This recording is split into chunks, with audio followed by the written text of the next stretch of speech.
Hi, everyone. Minister McGuinty and I are speaking to you from Doha. I was in Oman yesterday, Qatar today, for a full set of meetings. We are focused on our bilateral and multilateral relationships in the region. This is my third time in the region this year, and we are very much looking forward to continuing our engagement here. For example, I signed an MOU with Qatar this morning, focusing on trade and commerce, as well as security and defense, and finally people-to-people ties. The work that we are doing here is very important given the global situation as well as the conflict. Bonjour tout le monde, je suis ici à Doha. Ça, c'est la troisième visite pour moi depuis 4 mois, par exemple, et je suis ici pour élever nos relations bilatérales. Par exemple, ce matin, j'ai signé une entente avec Qatar pour élever nos conversations, notre dialogue, notre travail sur le commerce, la sécurité, la défense et aussi les relations entre nos populations. Merci.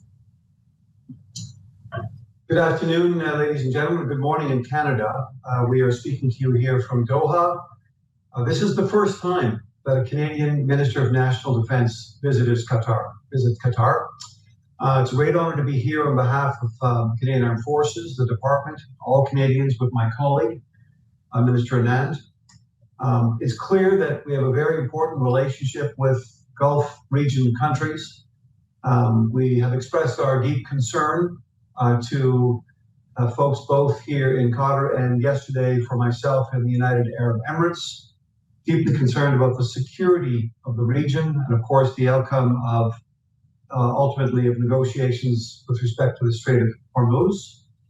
2 nights ago, I had the privilege of participating in a multinational response group led by the United Kingdom and France, effectively 40 plus countries coming together to see how we could be of assistance to provide help with respect to the Strait of Hormuz, if of course an important condition precedent was met, and that is of course a stable cessation of hostilities.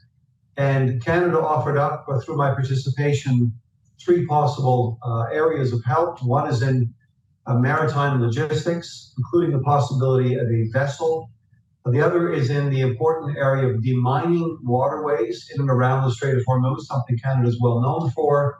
And thirdly, offered our ability in space and intelligence, very much around satellite use and information relating thereto. Furthermore, we have been here to speak to ministers and industry groups, companies, manufacturers about the enormous opportunities between the UAE, Qatar, and Canada. It's an important relationship. We are negotiating a CEPA agreement. We are looking at a growing defense agreement relationship. We're growing that relationship. The challenges here we're hearing from individuals on the ground are global challenges. They reflect the impacts we're seeing, as the Minister and I both discussed earlier. They reflect the effects on energy access, energy markets, global markets, commodities, shipping, insurance, and more. So we are here to learn, to listen, to make Canada's presence felt more directly in the Gulf country region. And of course, we are looking forward to returning back and sharing this information with Canadians. So that being said, merci infiniment d'être là avec nous. C'est une question de représentation du Canada dans la région du Golfe. C'est une situation très sérieuse selon nos collègues des affaires extérieures, de la défense, des 3 pays dont nous avons visité entre nous deux. C'est une situation sérieuse et c'est une situation qui devient de plus en plus globale en nature. Donc voilà, en plus, nous sommes là pour discuter des relations économiques et des possibilités économiques à aller de l'avant. Donc merci beaucoup. Thank you very much. And we're here to take your questions. Thank you, ministers. And with that, we will open up the floor to media questions. Please use the raise hand function if you'd like to raise a question. I see we have a few already, and we will start with Dylan Robertson, please. Hi there. Thanks for taking our questions. Minister McGuinty, I'd like to know about the Kuwait Air Base.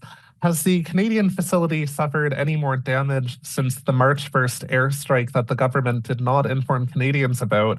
And can you please give a rough snapshot of how many military personnel we have around the region at this point in time? Thank you for the question. As you know, I've been asked repeatedly about both those questions, the question of Kuwait and the question of how many personnel on the ground. Unfortunately, I'm not in a position to provide any more details. We are very careful about not commenting on operational matters that have a bearing on the security of our Canadian Armed Forces. So this is a situation that is in flux. It's a volatile one. It's changing hour by hour. So obviously we're keeping a watching brief. I am regularly updated, but that's as much as I can share at this time. Thank you for that. I'm a bit confused because the Chief of Defense Staff told us on March 5th how many people there were, but in any case, Minister Anand and Minister McGuinty, can you please give us some of the broader picture here? We know that Gulf countries have tons of money, but you're talking about things beyond an investment focus. So can you please explain your hopes for cooperation in the region, and if you feel like we're playing catch up to our allies and partners who have had deeper ties in this region for a lot longer than we have? Thanks, Dylan, for the question. The relationship that we have with countries in the region is focused on the broader long-term engagement that Canada is doing and will continue to do. I'll take, for an example, Qatar. We signed a strategic partnership agreement with Qatar this morning, and that agreement focuses on multiple issues in the bilateral relationship. Of course, we are going to grow the economic relationship on a bilateral basis, but we also agreed to work on security and defense issues, for example.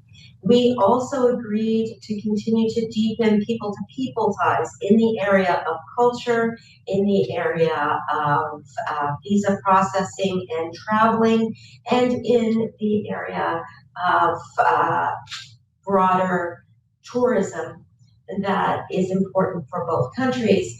And so I want to stress that Canada's work around the world now isn't just economically focused, as you and I have discussed many times.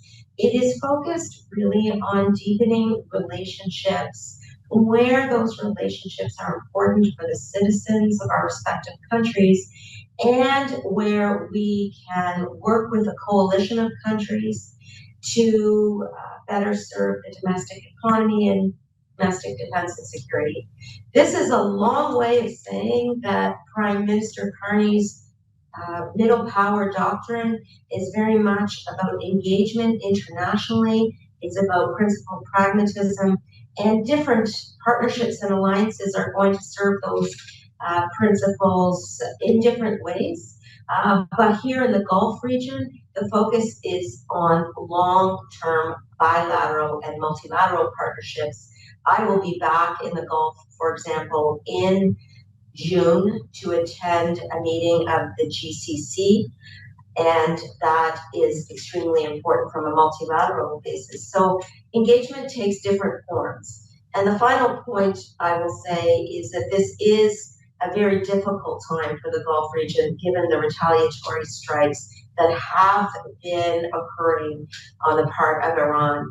And we are here not only to grow the bilateral relationship, but to show Canada's support, not only in times of peace, but also in this very difficult time of conflict, so that the countries, and in particular the three countries that we have visited on this trip, Oman, UAE, and Qatar, know that Canada is standing with countries in this region in this very difficult time. Let me add, Dylan, that of course, as Minister Anand just pointed out, the breadth and depth of our relationship in the Gulf region is big, it's expansive. But building on the defense industrial strategy we launched some 2 months ago, where we contemplated reaching out and engaging on a bilateral basis, many countries, including Gulf countries here with whom we've worked, have a connection. Many of our Canadians live and work here. Many residents originally from this region live in Canada. We have a depth of relationship that's important to build on. And the defense industrial strategy, which contemplates a 3-step approach, building in Canada what we need for our own Canadian defensive purposes, for our security and sovereignty, then partnering with countries, companies, regions that can help us achieve our needs. And thirdly, buying, but only from partners with whom we want to do business. So that's an important part of what we're doing here as we deepen the relationship. And as the minister said, I'll also be back in the region. And then there will be representation from folks here in this region in Canada, increasingly, coming up at our CANSEC defense meeting on the 3rd week of May, for example. So this is something that we're growing. It's important for us to be here. Canada is re-engaging in a more significant way on the security and the defense fronts, both here in the Middle East, in the Indo-Pacific and elsewhere. So we're lending shape to those relationships. They're important for us. Okay. Thank you, ministers. The next question will go to Rafi Boudjikanian from CBC. Thanks very much. Good morning. My first question is for Minister Anand. As we're speaking today, a flotilla of 50 civilian boats has gathered near Turkish waters. They have the intent of piercing the naval blockade to Gaza so aid can be delivered via water to Palestinians. There are 12 Canadians on board these flotillas in total, and they do fear they will be detained by Israel along with everyone else as they get closer to Gaza. Do you believe the naval blockade should be lifted, and what are you willing to do to convince Israel to do that? So I want to first and foremost indicate that we will always be offering consular support to Canadians who are traveling and engaged outside of our country. And the flotilla is something that we are closely following and monitoring.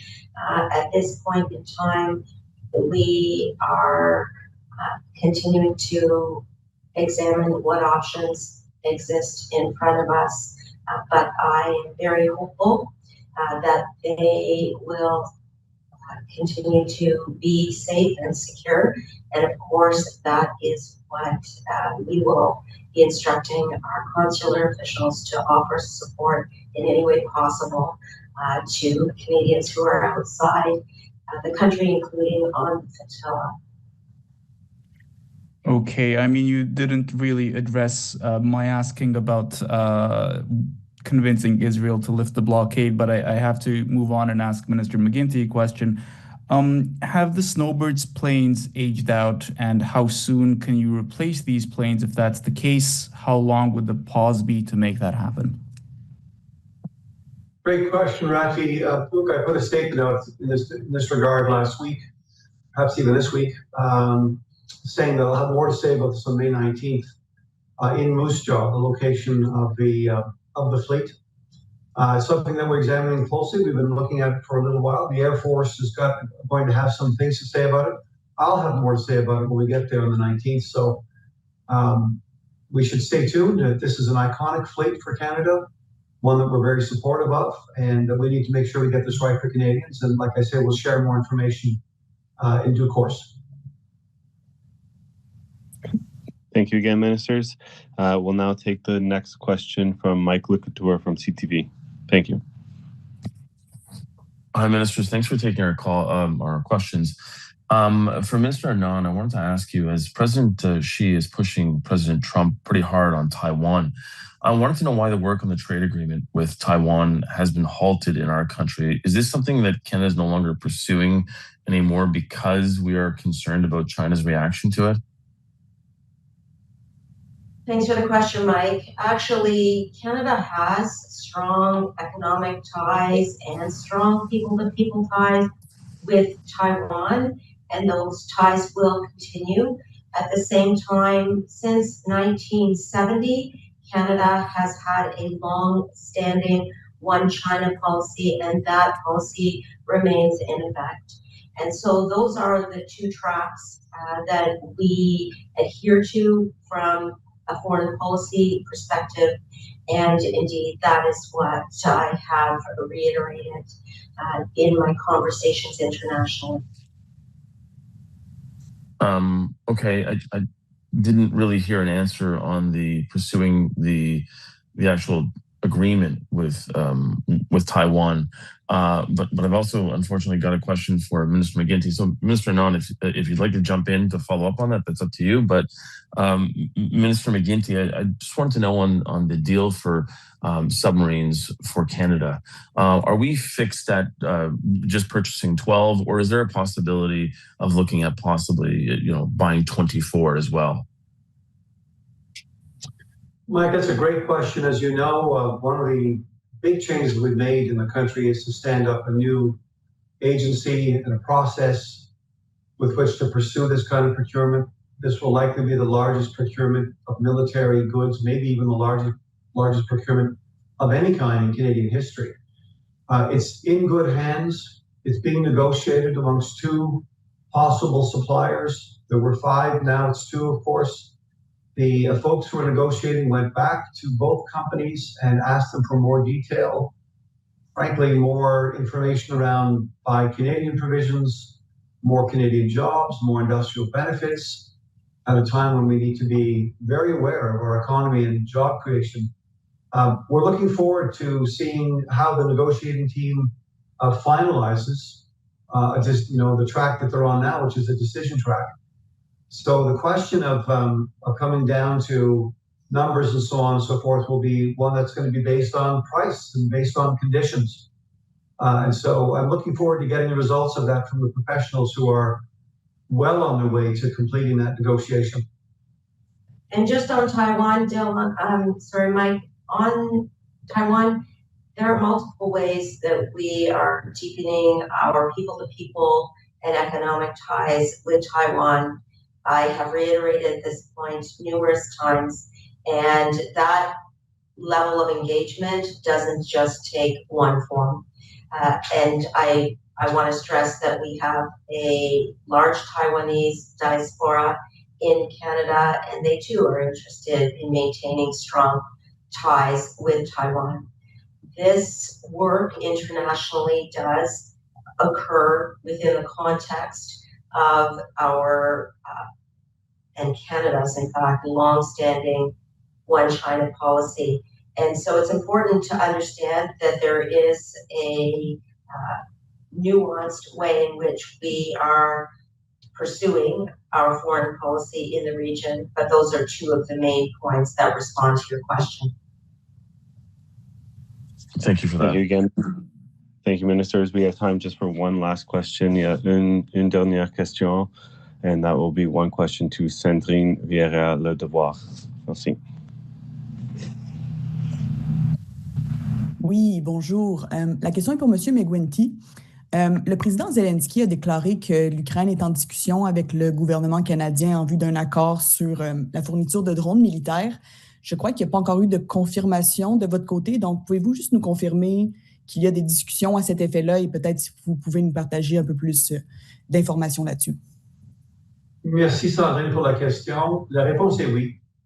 Le Canada est en discussion avec l'Ukraine. C'est quelque chose que nous poursuivons depuis un bout de temps pour voir s'il y a une possibilité pour coopérer dans la production de drones au Canada et en Ukraine. N'oublions pas que le Canada a annoncé un financement récemment de 900 millions de dollars pour un centre de drones et anti-drones à Ottawa et à Mirabel pour évidemment augmenter nos connaissances dans le domaine. On a appris dès le début de cette guerre que l'utilisation des drones dans le futur, c'est arrivé, ça va continuer. Et on en a entendu beaucoup de ce sujet ici dans la région. on voit que l'utilisation des drones touche le pays où nous sommes situés présentement, à Qatar. Les drones sont envoyés à gauche et à droite.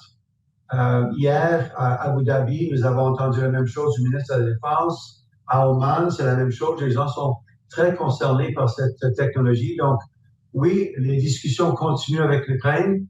Et quand une entente finale est finalisée, nous aurons plus à dire là-dessus. Peut-être je pourrais ajouter quelque chose ici. Monsieur McGuinty a raison, bien sûr. C'est important de se souvenir que le président Zelensky et l'Ukraine ont une capacité maintenant, après 4 ans, de partager leurs connaissances vers d'autres pays qui ont besoin de la capacité avec les drones, les anti-drones technologie. Donc, c'est important de se souvenir que nous sommes ici pour appuyer l'effort multilatéral de partager pas seulement les drones, mais aussi la connaissance et aussi l'expertise dans le modern warfare. Donc, c'est une conversation ici pour nos affaires étrangères et aussi le ministre de la Défense nationale. Merci. J'ai pas de questions de suivi, mais je crois que mes collègues voulaient la même réponse en anglais. J'ai vu ça dans le clavardage. Okay, if I could, moderators, for you, the question was about drones and whether Canada was in discussions with Ukraine for research, development, and production of drones. And the answer to that is yes. It is something we've been discussing for a while. We're looking to see whether we can bring an agreement, formalized agreement forward so we can cooperate on drone research and perhaps even the production of drones in Canada and in Ukraine. Important for folks to remember that we recently announced the $900 million initiative with the National Research Council of a drone and anti-drone research project in Ottawa and Mirabel. We are bearing down on research in this area because, of course, we've learned not only from the Russian experience, but we have heard in all 3 countries in this region how extensive the use of drones has become in the conflict now in Iran. The country we're sitting in has been touched by drones, hit by drones, or drones have been blocked. The same, of course, goes for the United Arab Emirates and elsewhere in the region and Gulf states. So we are looking to see what we can do in partnership with Ukraine. That's very important for us going forward. This will be important for Canada's security and for our sovereignty. And in terms of the diplomatic conversations that we have had here in the Gulf, for example, they are very interested in ensuring that they're at the forefront of modern warfare technology and are looking to Ukraine after 4 years on the battlefield, where they see Ukraine having expertise in drone and anti-drone technology. I was speaking with Minister Sabiha, the Foreign Minister of Ukraine, earlier this week on this very point. And Ukraine, even though it is continuing to defend its territorial integrity and sovereignty, is willing to work with other countries on drone technology, on drone and anti-drone production, not only for its own benefit, but also so that it can share information and expertise with Gulf countries and others around the world who are requesting it. Thank you. Thank you, ministers. That is all the time we have for questions today. Thank you, everyone, for joining. Merci à tout le monde. Thank you.